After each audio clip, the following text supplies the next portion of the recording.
ஓம் ஸ்ரீ ஸ்ரீம். வணக்கங்க. அனைவரையும் மறுபடியும் சேனலில் சந்திப்பதில் மிக மகிழ்ச்சி அடைகிறேன். சித்ரா பௌர்ணமி என்ன விசேஷம் பார்க்கலாங்க. ஒவ்வொரு மாதம் வருகிற பௌர்ணமிக்கு தனி சிறப்பு உண்டு.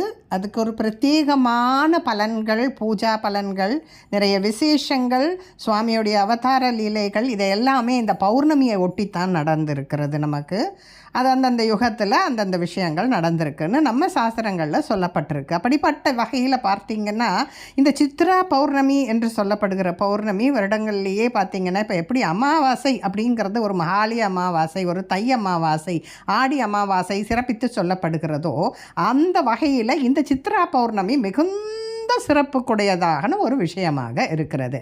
அன்றைக்கி பார்த்திங்கன்னா சித்ரகுப்தருடைய வழிபாடு ரொம்ப சிறப்பான பலன்கள் தரும். இதுக்கு நிறைய கோயில்கள்லாம் பிரமாதமாக கிடையாது. அங்கொன்றும் இங்கொன்றுமாக இலைமறைவு காய்மறைவாக தான் இருக்கும். காஞ்சிபுரத்தில் உங்களுக்கு பார்த்திங்கன்னா வழக்கிருத்தீஸ்வரர்னு நெல்லுக்காரத்தருன்னு ஒன்று இருக்கும். அங்கே ஒரு சித்ரகுப்தருக்கு ஒரு தனி கோயில் இருக்குது. உங்களுக்கு அங்கே போய் நீங்கள் வழிபடலாம். அண்ணாமலையார் கோயிலில் சித்ரகுப்தருக்குன்னு தனி சன்னதி இருக்குது. ரொம்ப புராதான கோயில்களில் பார்த்திங்கன்னா இந்த சித்ரகுப்தருக்குன்னு ரொம்ப சொற்பமான சன்னதிகள் தான் உண்டு. யார் இந்த சித்ரகுப்தர் பார்த்திங்கன்னா எம்மகான் பக்கத்துலேயே ஒரு ஏடும் எழுத்தாணியும் கையில் வச்சுக்கிட்டு உட்காந்துருப்பார். அப்புறம் இவர் என்ன அப்படின்னு பார்த்தா கணக்கு பிள்ளைம்பாங்க. இவரையும் அப்படித்தான் சொல்லுவாங்க, சண்டிகேஸ்வரரையும் அப்படித்தான் சொல்லுவாங்க. கையை தட்டுவாங்க, அவர் செவிட்டு சாமின்னு சொல்கிறாங்க. அதெல்லாம் தப்பு. சண்டிகேஸ்வரர் சிவ தியானத்தில் என்றைக்குமே உட்கார்ந்துருக்கிறாரு. யாரெல்லாம் சிவன் கோயிலுக்கு வராங்க போகிறாங்கன்ற கணக்கும், சிவன் சொத்தை யார் அபகரிக்கிறாங்க, என்ன எடுக்கிறாங்க, அதற்குண்டான கணக்கைத்தான் அவர் பார்த்துக்கிட்டு இருக்கிறாரு.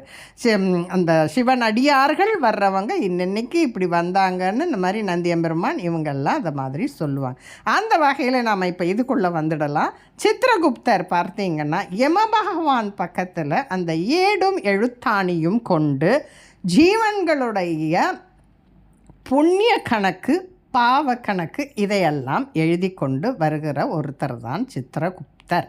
அந்த கணக்குக்கு ஏற்ற மாதிரி அவங்களுடைய ஓலையில் கணக்கு முடிஞ்சதுன்னா ஓலையை கீழ்ச்சிட்டாங்கப்பான்னு சொல்லுவாங்க இல்லையா, அப்போ அந்த மாதிரியான நிகழ்வுகள் நடக்கும்.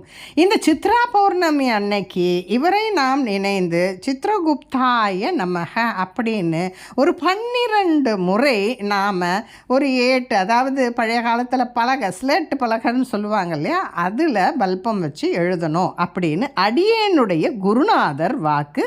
நான் சொல்கிறது கிடையாது. ஆனால் இந்த நாளுக்கு சித்ரகுப்தரெல்லாம் கும்பிடணும், செய்யணும், சித்திராண்டங்கள்லாம் செஞ்சு இந்த முழு நிலவில் படைப்பாங்க. ஆற்றங்கரை, குளத்தங்கரை அந்த மாதிரியெல்லாம் பண்ணுவாங்க. அடுத்து ஒரு முக்கியமாக நிறைய சிறப்புங்க. சித்ரா பௌர்ணமியை ஒட்டி பார்த்திங்கன்னா அழகர் ஆற்றுல இறங்குவாருங்க. அதுதான் அற்புதமான ஒரு சிறப்பான நிகழ்வு நமக்கு. இந்த சித்ரா பௌர்ணமி அன்னைக்கு குலதெய்வ வழிபாடு மிகுந்த புண்ணியத்தை தரும். அத்தனை புண்ணியம் இருந்தால் தான் நீங்கள் அந்த பூஜையோ அந்த குலதெய்வம் கோயிலுக்கோ போக முடியும். முதல்ல அது இப்போது நம்ம வீட்டில் நமக்கு இந்த கடன் வருது, வியாதி வருது, இதெல்லாம் பார்த்திங்கன்னா நம்மளுடைய புண்ணிய கணக்குகள் குறையிறதுன்றத காமிக்கிறதோட ஒரு விஷயந்தான் இதெல்லாம். அப்போ நம்ம என்ன செய்யணும், நம்மளுடைய பூஜைகளையோ குலதெய்வ பூஜைகளையோ அங்கே போயிட்டு வர விஷயங்களையோ நாம் அதிகப்படுத்திக்கணும். நாள் செய்வது நல்லோர் செய்யார். அது மாதிரி நாளும் கோளும் அறிந்து நாம் என்றைக்கு போய் அந்த பூஜை பண்ணால், இப்போ ஒன்று சொல்கிறாங்க இல்லையா, ஒன்று செஞ்சால் 100 மாதிரின்னுட்டுன்னு, அந்த மாதிரி சாதாரண நாளில் ஒன்று செய்கிறதுக்கு ஒரு பலன். இந்த மாதிரி சித்ரா பௌர்ணமி அன்னைக்கு நாம் இந்த பூஜைகளை செய்கிறது அதீத பலன்களை தரும். அந்த மாதிரி கிராம தேவதைகள், எல்லை தேவதைகள், இந்த மாதிரியான குலதெய்வ வழிபாட்டுக்குண்டான ஒரு அதி அற்புதமான நாள் தான் இந்த சித்ரா பௌர்ணமி தினம். அதுவும் பார்த்திங்கன்னா மதுரையில் அழகர் ஆற்றில் இறங்குற ஒரு வைபவம் ரொம்ப அற்புதமாக நடக்கும். மண்டூக மகரிஷிக்கு மோட்சம் கொடுக்குற விஷயம் ஏற்கனவே இது ஒரு பழைய பதிவுகளில் நிறைய சொல்லப்பட்டிருக்கு. ஆக இந்த சித்ரா பௌர்ணமி அன்னைக்கு அவங்க குலதெய்வ பூஜையை நாம் செஞ்சுக்கிறது இல்லை நம்ம வீட்டில் இருந்தபடி கூட நாம் செஞ்சுக்கலாம். விரதம் அவங்களுடைய முறைகள் என்ன, அது முருகன் கோயிலா, ஐயனார் கோயிலா, கருப்பசாமி கோயிலா, முனீஸ்வரர் கோயிலா, இல்லை எந்த கோயிலோ. சில பேர் பார்த்திங்கன்னா வீட்டிலே கொல்லை பக்கத்திலேயே கூட அவங்க குலதெய்வம் ஒரு கல் நிறுத்தி வச்சும் பண்ணுவாங்க. அது எந்த தெய்வமோ அந்த தெய்வத்தை நினைத்து நீங்கள் அன்னைக்கு கட்டாயம் போகணும். அதே மாதிரி பார்த்திங்கன்னா உங்களுக்கு உத்தராயணம் தட்சிணாயணம்னு 2 6 மாதம் ஒன்று 6 மாதம் இல்லையா, அந்த ஒரு உத்தராயணத்தில் ஒரு முறையும் தட்சிணாயனத்தில் ஒரு முறையும் கண்டிப்பாக குலதெய்வத்துடைய கோயில்களை நாம் போய் தரிசனம் பண்ணுறது தான் நம்மளுடைய சந்ததிகள் சௌக்கியமாக இருக்கிறதுக்கு ஒரு வழி அப்படின்னு சொல்லியிருக்கிறாங்க. நம்ம சாஸ்திரத்துலேயும் நம்ம பெரியவங்களையும் அதைத்தான் சொல்லியிருக்கிறாங்க. ஏன் இவ்வளவோ நம்ம அந்த காலத்துலலாம் எனக்கு இது பழக்கம் இல்லை, எனக்கு அது பழக்கம் இல்லை, இது மாதிரிலாம் சொல்கிறாங்கல்ல. நம்ம நல்ல விஷயங்களெல்லாம் நம்ம அதை எடுத்துக்கிறோம். இப்போ அந்த காலத்துலலாம் ஆற்றுல போய் துணி துவைச்சிட்டு இருந்தாங்க, குளிச்சிட்டு இருந்தாங்க. இப்போ பாத்ரூம் கட்டிட்டு செய்கிறோம் இல்லைங்களா. அந்த மாதிரி சில மாறும்போது நம்மளுடைய அந்த கோயிலுக்கு போகிற விஷயங்களையும் நாம் கொஞ்சம் துரிதமாக செய்யலாம். வருஷத்துக்கு ஒரு தடவை தான் போகணும், 2 தடவை தான் போகணும் அப்படிலாம் இல்லை. முன்னெல்லாம் பார்த்திங்கன்னா அவங்கவுங்க குலதெய்வம் கோயில் எங்கே இருக்கோ அது பக்கத்தில் தான் இருப்பாங்க. கோயில் இல்லா ஊரில் குடியிருக்க வேணாம்னு சொல்லியிருக்கிறாங்க. அந்த மாதிரி நம்ம பிழைப்புக்காக நம்மளுடைய இதுக்காக நம்ம இடங்களை மாறி வந்துட்டோம். இந்த மாதிரி சித்ரா பௌர்ணமி அன்னைக்கு நாம் நம்மளுடைய குலதெய்வ பூஜைகளானாலும் சரி, சித்திரகுப்தரை கட்டாயம் அன்னைக்கு நினைந்து 12 முறை இந்த பலகையில் அவருடைய நாமத்தை எழுதணும். ஓம் சித்திரகுப்தாய அந்த இறுதியில் அந்த இதில் போற்றினும் போடலாம், எப்படி வேணாலும் நம்ம செய்யலாம் அப்படின்னு எங்கள் குருநாதர் இதை ரொம்ப வலியுறுத்தி சிறப்பாக சொல்லுவாங்க. அன்றைக்கி வீட்டில் என்ன பண்ணுவாங்கன்னா ஒரு 5 வகையான சித்திரான்னங்கள் செய்வாங்க. செஞ்சுட்டு நமக்கு பீச்சுக்கோ ஆத்தங்கரைக்கோ இல்லை மொட்டை மாடியிலையோ நிலாச்சோறுன்னு சொல்லியும் உட்காந்து சாப்பிடுவாங்க.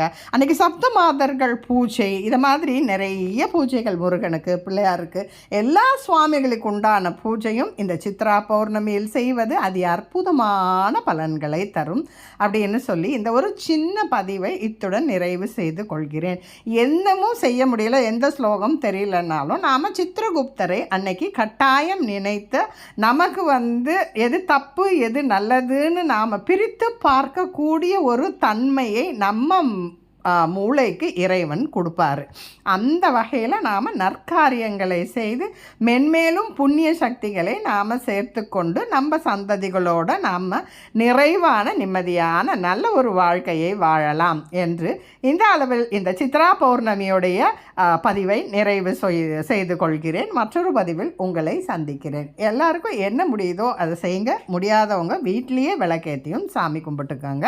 ஆனால் கட்டாயம் சித்திரகுப்தருடைய நினைவு ஒரு 12 முறை ஒரு சின்ன பேப்பரில் கூட எழுதுங்க. உங்களுக்கு பலகை, ஸ்லேட்டு, அந்த பல்பம், சாக் பீஸ்லாம் கிடைக்கலனாலும் அப்படி எழுதிக்கலாம். நீங்கள் உங்கள் வீட்டில் ஒரு சில மரபுகள் இருக்குது. நாங்கள் பௌர்ணமி சித்ரா பௌர்ணமினா இதெல்லாம் செய்வோம்னாலும் செஞ்சுக்கோங்க. எங்கெல்லாம் முடியுமோ அங்கெல்லாம் கிரிவலம் வரலாம். திரு அண்ணாமலை கிரிவலம் ரொம்ப சிறப்பான விஷயம்.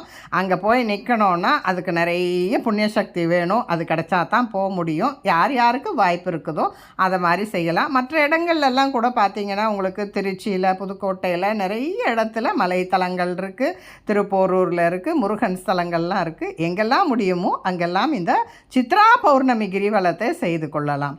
இந்த அளவில் இந்த உரையை நிறைவு செய்து கொள்கிறேன். நன்றி. மற்றொரு பதிவில் உங்களை சந்திக்கிறேன்.